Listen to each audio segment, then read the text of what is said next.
What up, what up, what up, what up, what up, what up? Thank you so much for joining. I am Chef Suhe and welcome to Fantasy Football Top 5. Welcome, football fans. Welcome, everybody. Thank you so much for joining. The fantasy football season is almost here. It's almost here. A few more days. I made it.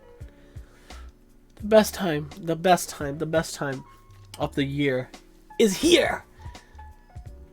With that, I would like to transfer some knowledge. My knowledge, I feel like I am very knowledgeable compared to the average fantasy football person. Why?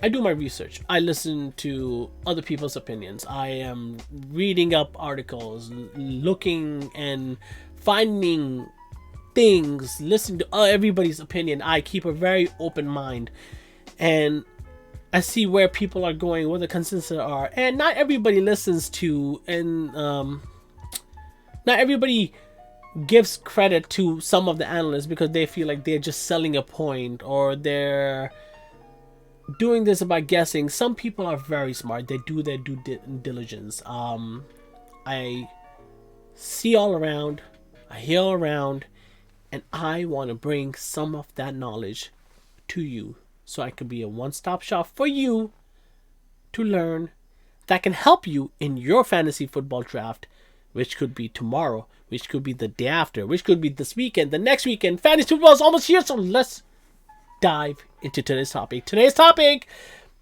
or today's top 5 topics, are 5 must-have running backs who I think you must draft. You must draft because, and I'm not saying you must draft them at like a 101, where I'm drafting. I would say if you need to reach that 1 round early, like these are the players I would reach on or take at the ADP.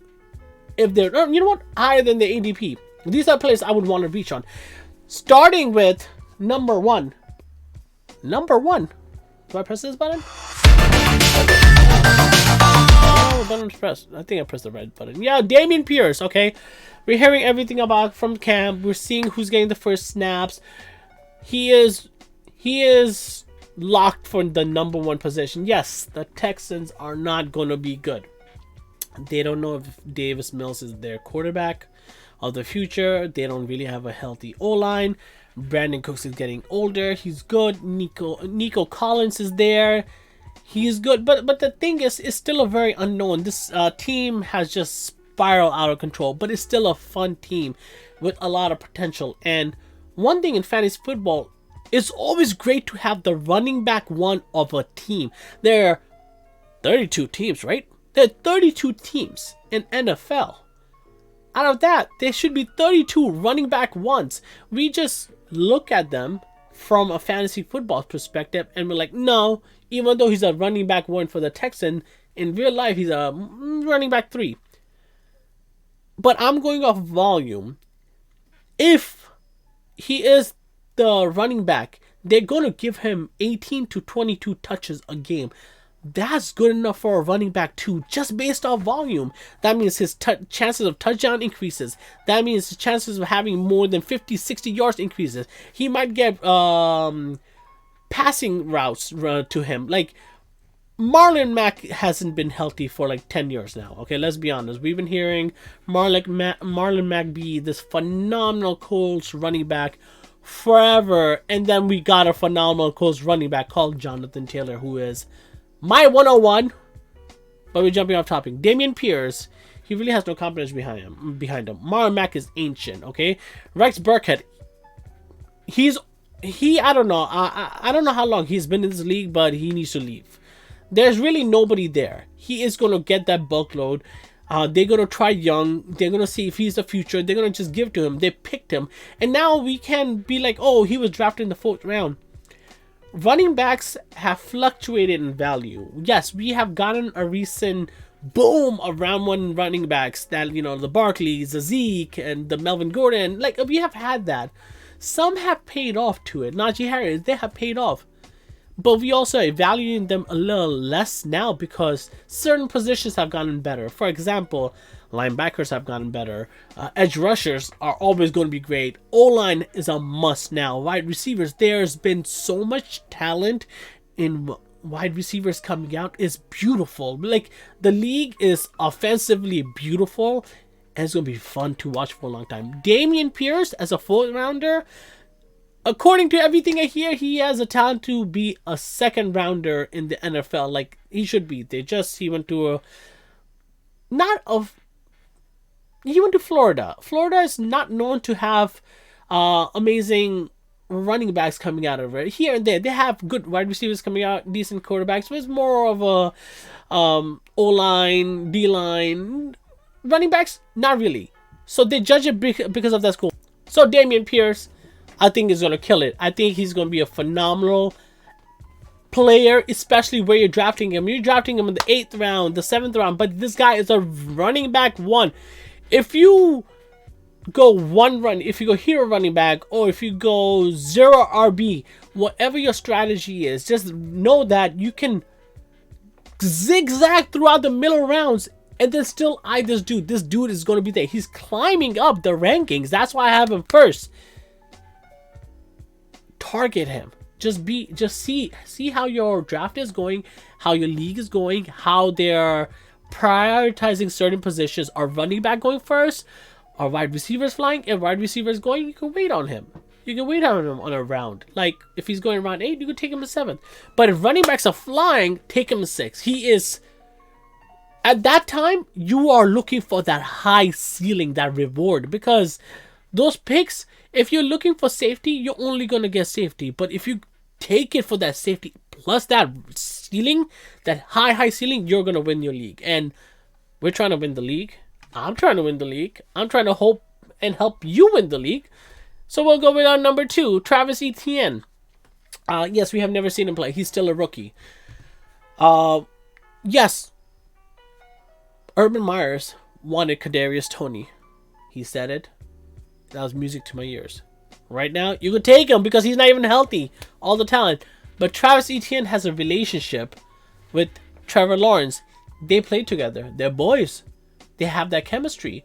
So, even though he has not played on an NFL level, he has had 1 year to heal himself, heal his unrested body parts, understand the game, look at film, look at the plays, get to know it, and he already has that chemistry with his quarterback. Him and his quarterbacks are like this.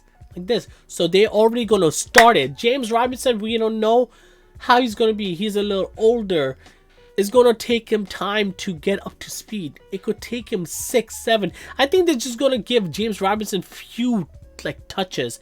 Maybe he'll get a few goal line touches. But I'm looking at Travis Etienne at all the targets. He's going to get peppered with all the short routes.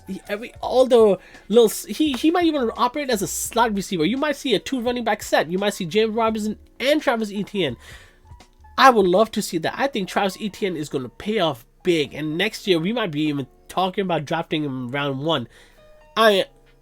Just because he's on a bad team, and they're not that bad, they're like top 10 bad, but that doesn't mean they can't produce fantasy numbers. Like, Trevor Lawrence is a fantastic quarterback. He was in a shitty situation last year. He's gonna be better this year. He is the future. If as highly as we think of Justin Herbert, Josh Allen, Patrick Mahomes, Joe Burrow, all these young, talented quarterbacks, Trevor Lawrence is the next name up. He is going to be there. He's going to catch up sooner rather than later. And Travis Etienne is going to be that dude that goes with them. Number 3, Mr. Cam Akers, and why I have him higher. He came back from an insane injury. He should not have come back in less than 1 year. He came back in less than 9 months. And on that run, especially a team heading for the Super Bowl, they're first in the playoffs. As soon as he came back, they had Darrell Henderson, they had Sonny Michel. They just gave him all the share. They just fed him. The dude coming back from an injury, a crazy injury with his superhero recovery, just kept feeding him. He's not in a contract year. They could have, eased him back. They know his talent. They know what he's worth. They know who he is. That's why they invested 2nd round. I don't think they had a 1st round pick that year because You know, Sean McVay just likes to give away round one pick, and it works for him because that's his way of evaluating players. And he evaluated Cam Akers to be uber talented. He's on a great offense. Matthew Stafford is going to be good. Cooper Kupp is going to be good.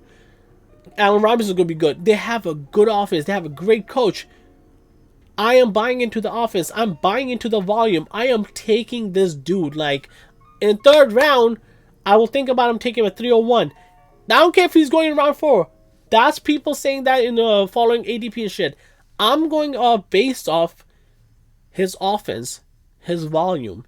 He is going to get it. This 50-50 split, I don't think Darrell Henderson is good. We saw Darrell Henderson when Cam Akers wasn't there. He put up decent numbers, but he was not that guy. That's why they brought in Sonny Mitchell, and they complemented each other. And you could never tell who was it. Cam Akers is it. He is that guy. He is their Todd Gurley. Remember Todd Gurley? Remember Todd Gurley?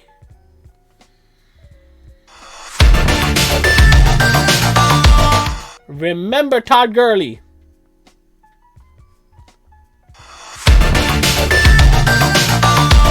I tried to do something dramatic. I don't think I'm good at this. But remember Todd Gurley. Todd Gurley was #1 running back for 2 years in a row. He got fat. He was amazing. Like, we didn't even know he had no knee. And this dude was fantastic. We got to find out when after he got done. Cam Akers can be Todd Gurley. I will take him in round 3 if he's there. If he's on my, he is a little less on my ADP compared to certain players, certain running backs. But where he's going right now, round 4, that's wrong. Not for him. His talent is insane. They're gonna use him. I'm buying into Cam Akers. Number 4, Mr. AJ Dillon. He got fed last year. Devontae isn't there. That's like what, 200 targets? I don't know how many. I'm pretty sure Devontae got 200 targets. I don't think Rodgers threw to anybody but him. Aaron Jones is going to get his. I feel like Aaron Jones is going to benefit a lot. But he's also going high round 2. AJ Dillon is going in mid to late round 5. This dude can produce Aaron Jones numbers. There is nobody behind him. We don't know how Alan Lazard is. He could be the wide receiver 1. He should be the wide receiver 1. He's going to get the target.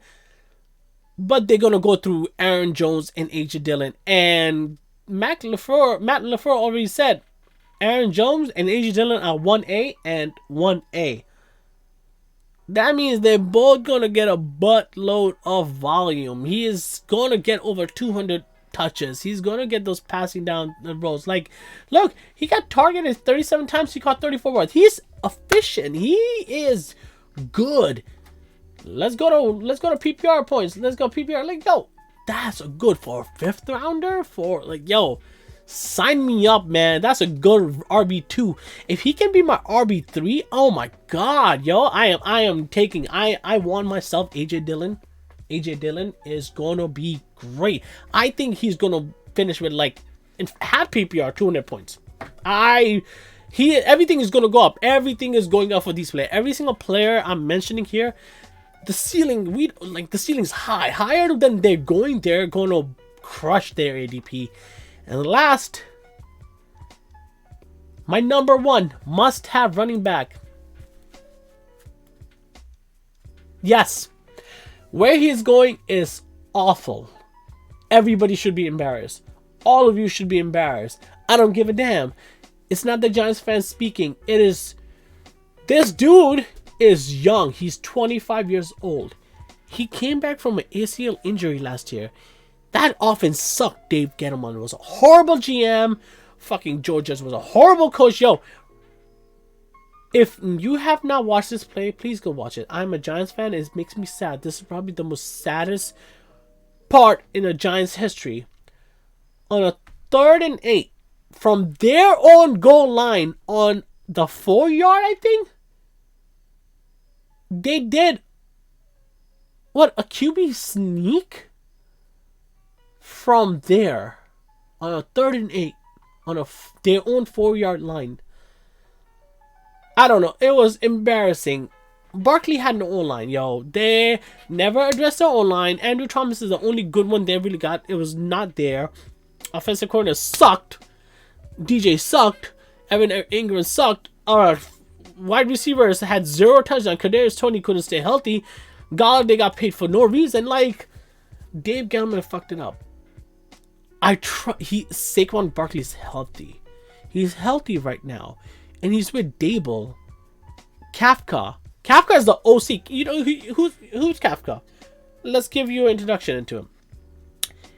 He was Patrick Mahomes' quarterback's coach. Now you're saying, okay, he was Patrick Mahomes' quarterback coach. That means he knows offense. That means he taught and he worked behind Eric to learn everything. He made Mahomes run this role. That means he knows all the playbooks. He knows all the plays in case if you ever need to step up. He knows everything. He also helped Mahomes elevate his game. That's the offensive coordinator.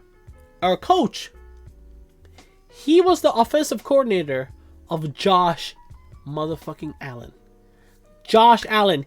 Everybody says, everyone, he is the reason why Josh Allen is this good. He gets the credit. Our defensive coordinator, Wink Martindale, from the Baltimore Ravens, who's responsible for keeping them top 10. They were actually top 3 2 years in a row. Top 10 in the past 4 years. Oh man, it's going to be a fun team. And Barkley's going to benefit. The O-line got better. We drafted Evan Neal. Our defense, I think our front defense people are good. Our cornerbacks suck. They're going to suck, yo. I already know what's going to happen. They're going to throw a lot. Barkley's going to get a lot of volume. There's nobody behind him. Matt Breida is not going to get it. Like, this guy, uber talented. He finished number 1. First time when he was rookie. Number 10, the second year. Then he's been plagued with injuries. Back-to-back season. Back-to-back. Like, he was on pace to be good last year. He was finding his rhythm in, like, week 3. Unfortunate accident happened where his fucking ankle ballooned up like he was about to explode. Then he just wasn't the same. He's healthy. You are taking CMC at number 2, at number 1, or number 3 when this dude has also been unhealthy. But you're going to disrespect Saquon Barkley, who I think is as talented or maybe more than CMC.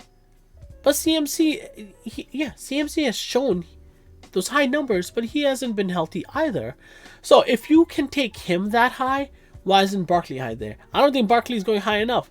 I think he's being disrespected. I think he needs to go higher. He is a round 1 quarterback. Round 1 running back. He could be our quarterback too, because Daniel Jones, I don't know, man. He looked good in the preseason. Trust in Barkley. I trust him. I think this dude's going to kill it. He's going to crush his ADP. I want him to kill it and get paid. Giants are probably not going to pay him. I want somebody else to pay him. This guy deserves it. He has the talent. He's the prototype running back. He is the Barry Sanders of our generation. He just needs to be healthy. And if he's healthy, he will show you a magical season. A magical season. So I trust Saquon. And these are my top 5. And I hope it helped. I hope you're getting ready. I hope this is helping you prepare. These are my top 5 must-have. Damien Pierce, Travis Etienne, Cam Akers, AJ Dillon, and my dude, Saquon Barkley. I'm Chef Suhe. Thank you so much for joining. Like and subscribe. I am out. I will see you later. Peace.